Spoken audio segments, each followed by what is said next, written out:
Asa subiu ao trono de Judá em um tempo em que a memória de Davi ainda ecoava nos corredores do poder. Mas a fidelidade a Deus já não era mais regra entre os reis. O povo carregava altares estranhos no coração, ídolos escondidos nas casas e práticas herdadas de gerações que haviam se afastado silenciosamente da aliança. Quando Asa assumiu, poucos imaginavam que aquele jovem rei começaria sua história com um coração totalmente voltado para Deus, e menos ainda imaginavam como essa mesma história terminaria.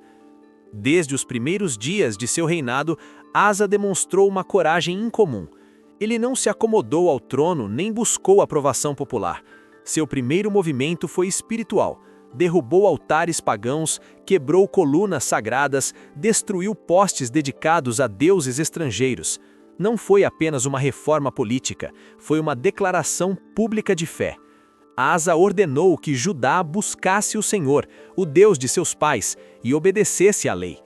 O reino, que antes vivia dividido entre devoções, começou a experimentar algo raro: paz. Anos de tranquilidade se seguiram, não por força militar, mas porque Asa havia escolhido confiar. Nesse tempo de descanso, Asa poderia ter se acomodado, mas ele entendeu algo que poucos líderes compreendem: paz também é preparo. Fortificou cidades, levantou muros, construiu torres, não porque temia o futuro, mas porque reconhecia que a fé não exclui responsabilidade. E enquanto Judá se fortalecia, o coração do rei permanecia humilde. Tudo parecia indicar que Asa seria lembrado como um dos maiores reis de Judá. Então veio a provação que definiria sua fé. Zerá, o etíope, avançou contra Judá com um exército esmagador. 1 milhão de homens, 300 carros de guerra. Aos olhos humanos, era uma derrota anunciada. Asa reuniu seu exército, muito menor, e marchou para o vale de Zefatá. Ali, diante do impossível, o rei fez algo que revelava quem ele realmente era naquele momento. Ele orou. Não uma oração longa nem ensaiada, uma oração sincera, desesperada e poderosa. Asa clamou dizendo que para o Senhor não havia diferença em ajudar o poderoso ou o fraco. Reconheceu que aquela batalha não poderia ser vencida pela força humana. Colocou toda a esperança em Deus. E Deus respondeu. O exército inimigo foi derrotado de forma tão completa que fugiu em pânico. Judá perseguiu os etíopes, saqueou seus acampamentos e voltou vitorioso. Aquela vitória não foi apenas militar, foi espiritual. Foi a confirmação de que confiar em Deus traz livramento, mesmo quando tudo parece perdido. Asa voltou como um rei fortalecido, mas ainda dependente do Senhor. Ou assim parecia. No caminho de volta, o profeta Azarias encontrou Asa e trouxe uma mensagem clara. O Senhor estaria com eles enquanto eles estivessem com o Senhor. Se o buscassem, ele se deixaria achar. Se o abandonassem, ele os abandonaria. Asa ouviu e mais uma vez respondeu com obediência. Renovou o altar do Senhor, reuniu todo o povo, promoveu uma grande aliança nacional. Houve confissão, compromisso, lágrimas e alegria. Até sua própria avó, Maaca, foi destituída de sua posição por causa da idolatria. Nada parecia mais importante para Asa do que manter o reino alinhado com Deus. Mas o tempo é um teste silencioso. Anos se passaram, décadas de reinado. A fé que começou ardente começou a se misturar com autoconfiança. Quando Baasa, rei de Israel, ameaçou Judá, Asa já não reagia da mesma forma. Não houve oração registrada, não houve clamor público. Em vez disso, Asa tomou o ouro e a prata do templo do Senhor e enviou como suborno ao rei da Síria, pedindo ajuda contra Israel. A estratégia funcionou. Baasa recuou. Judá foi aliviada, mas algo profundo havia sido quebrado. O profeta Anani foi enviado para confrontar Asa. Suas palavras foram duras e diretas. Ele lembrou o rei que antes, quando enfrentou um exército muito maior, confiou no Senhor e venceu. Agora, diante de uma ameaça menor, confiou em homens.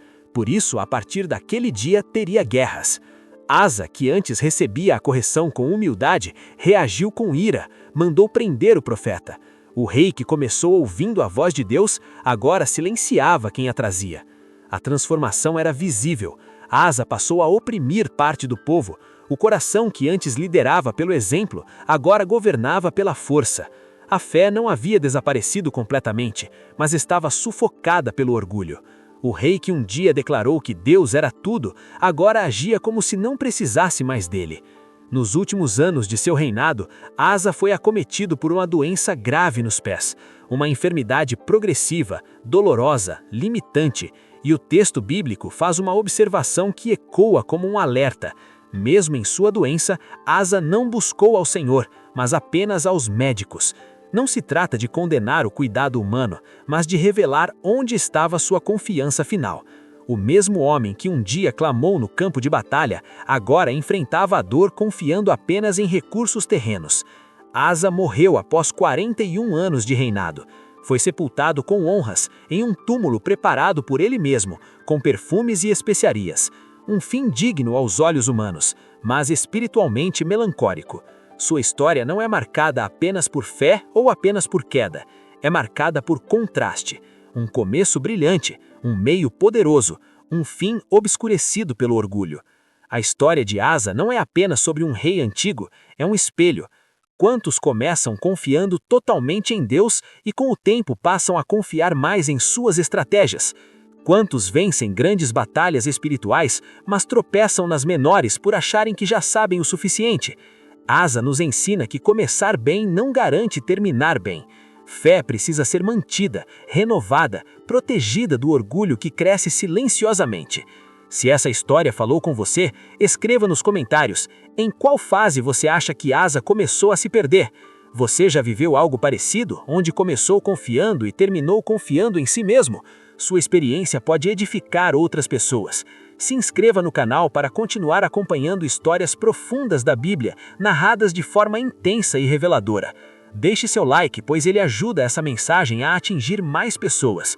E lembre-se, a maior batalha não é começar com fé, é permanecer nela até o fim.